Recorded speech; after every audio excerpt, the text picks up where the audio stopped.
Hello, guys, and welcome to the show. You know, we've had some awful fall in Bitcoin. Now, listen, if you guys are wondering why one side of my face is a little bit fat, I got a bad tooth. One of my teeth in the back, one of my molars, it's got infected last night. I woke up to this, a lump on the side of my face. So I went into the doctor, and they put me on antibiotics. So, and they said as soon as the lump goes down, I'm going to have to get the tooth pulled, extracted. Now, that's not going to be fun, but it's better than having a lump on my face. So listen, here's the thing, guys. This Bitcoin has went through a massive fall. And I thought that when it broke down and we saw a number in front of it with a 39.95, I thought we were going to get a bounce back because of the psychological impact of breaking down below $4,000. Well, I was wrong. Guess what? It looks like we're not going to get that psychological impact, that psychological number, until there's a 2 in front of it. Probably 2,900 is probably where we're going to get the bounce instead. And so let's get the charts open right here, and let's take a look. This is creating a huge buying opportunity. The bears have taken this thing down too fast, too far, and I think they're going to continue to mangle it until I'm thinking they're going to get it down around the $3,000 mark or so. Now, that's what it's looking like now at this point.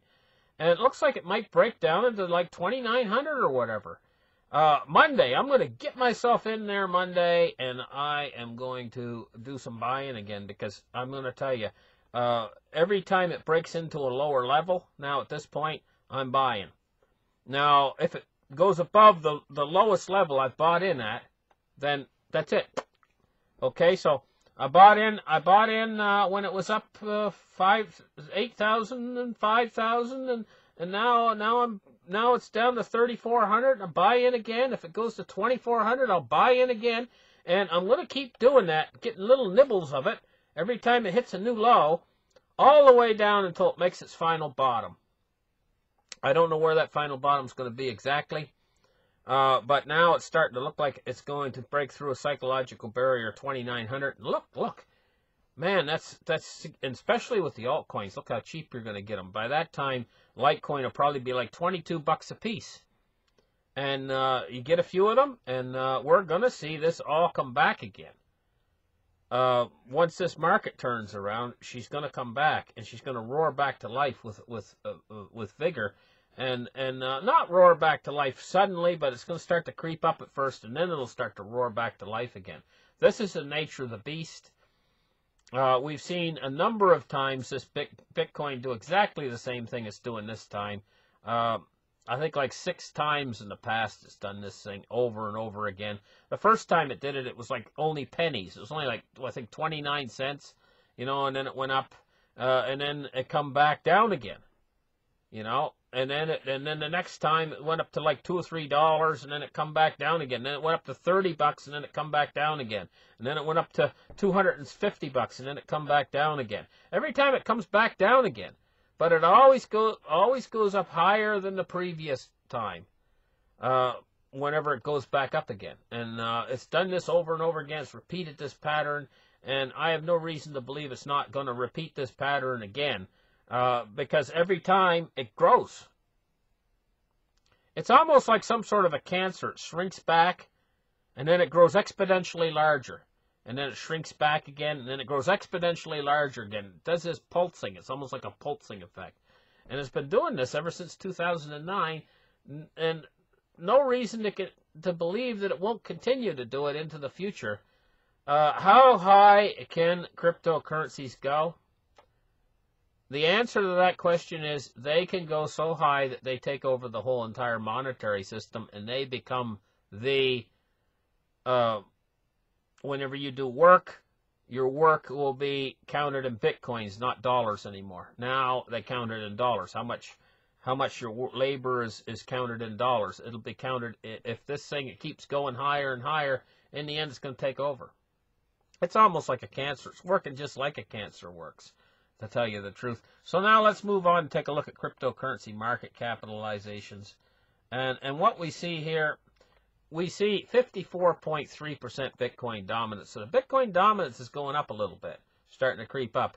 But that's because we're in a bad bear market right now, really bad bear market. $120 billion worth of market cap, and we see all these coins in the red. Stellar, look at Stellar today, 13 cents.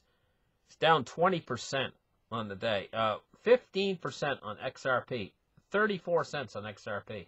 I mean, these prices are starting to look really good to me. $11, 11% down on Litecoin, $28.18 on Litecoin. This is looking really good to me. It's looking like buy in more. Just keep buying in. The lower it goes, to buy it in, the more coins you get. And then when she goes back up, the more money you're going to make on the other side. Let's take a look at this. All Bitcoin hell breaks loose. 3K in sight. I have to agree with this guy. I think that I might have got it wrong yesterday when I predicted that 4K would be the breaking point. Now it's 3K is the breaking point. Just in one day, it's fell that far. But that's a very strong psychological barrier. It says, Bitcoin, the largest cryptocurrency by market capitalization, has gotten itself freed toward the downside in a fall that sees no bottom. Any news, whether positive or negative, doesn't seem to affect the poster boy of the crypto world, which has gotten itself badly trapped in a bear's grip. Bitcoin USD is down nearly 4% on the day at 36.46 and more than 15% in the last 24 hours. Enough sign of rising volatility for the crypto. Bitcoin broke another psychological important key level of $4,000. Now, I knew that was a huge psychological barrier, and I figured we'd get a bounce back up to 5,000. Okay, it didn't happen, didn't materialize. Now we're looking at the target of 3,000 and a bounce back up to 4,000 or 5,000. And that's what I see coming, is that bounce. The problem is when that bounce is over, we could be in for an even bigger crash. But what you got to realize is my psychology is probably the best HODL psychology of them all, is keep buying the bottoms, keep buying the dips all the way down to the bottom, because this thing's going to turn eventually. Trust me, guys, this thing is not going anywhere. Bitcoin is not going to die and disappear. The technology is just too good. What it reminds me of, to tell you the truth, is there was houses being built 30 years after the invention of the light bulb. They were still building houses and roughing in gas lamps, putting the hoses in and stuff for gas lamps in houses 30 years, in new houses in the New England area, 30 years after the invention of the light bulb. But the light bulb was superior technology, and so it won in the end. Superior technology will always win in the end. And take a look at your fiat monetary system we have now. Every transaction has to be verified. And this is why Western Union, and this is why these companies like Payoneer, and all, there's a number of them out there that basically move money. This is why they need so much of a cut, because they have to use people to verify each and every transaction. Cryptocurrency takes the people out of the equation. People can make mistakes. I mean, you could send $4,000 by Western Union, and when it gets there, they only get $400, and then you got to go back and try to prove that you actually sent $4,000, because people make mistakes. Banks make mistakes. Banks can write your bank statement. You go to get your bank statement, and you see you got an extra $10,000 in the bank. It doesn't belong to you because the bank made an error. The computer never makes an error. Bitcoin was invented in 2009, and believe it or not, every transaction, even the tiny ones that were made from the very beginning till now, are all correct, and they're all recorded on the blockchain. No errors. It's better technology. It enables you to quickly move money around the earth through the internet. And when the Lightning Network is fully established, of course, it's going to enable a cheaper payment system than anything else available, because there's no people processing the payments. You take people out of the equation. It's all computerized. So this is a technology that's not going to go away. It's actually going to be slowly adopted further and further and further. And as it is, the old system, the old technology is riddled so full of charlatans, con men. They're all on the take. All of the bankers and everything, they're all skimming. They're skimming from the pot. And this is going to do away with that too. So not only is it new, better technology, but it changes the face of money. And so it's going to win in the end. It's just a question of how low will it go before it starts to come back and win. If you're a little bit patient with this, and you take my strategy, which is basically buy in each time it makes a new low, buy in a little bit, and don't worry about it. If it goes lower, don't worry about it. So if you bought in at say 4,000 and it drops to 3, don't worry about it.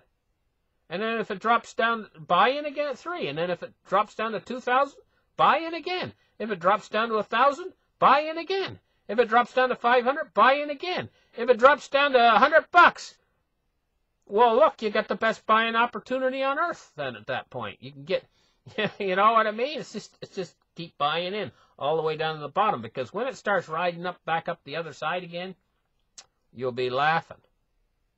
You know, don't get scared. Don't get scared out. Don't let them flush your hand. It's just like playing poker. You got to have, you got to know when to hold them and know when to fold them. And that's the way with this game right here. It's the same, basically the same game. But I believe personally that the HODLers are ultimately going to win in the end. Listen, thank you guys for listening. Like and subscribe. We'll catch you in the next show. Bye-bye, guys.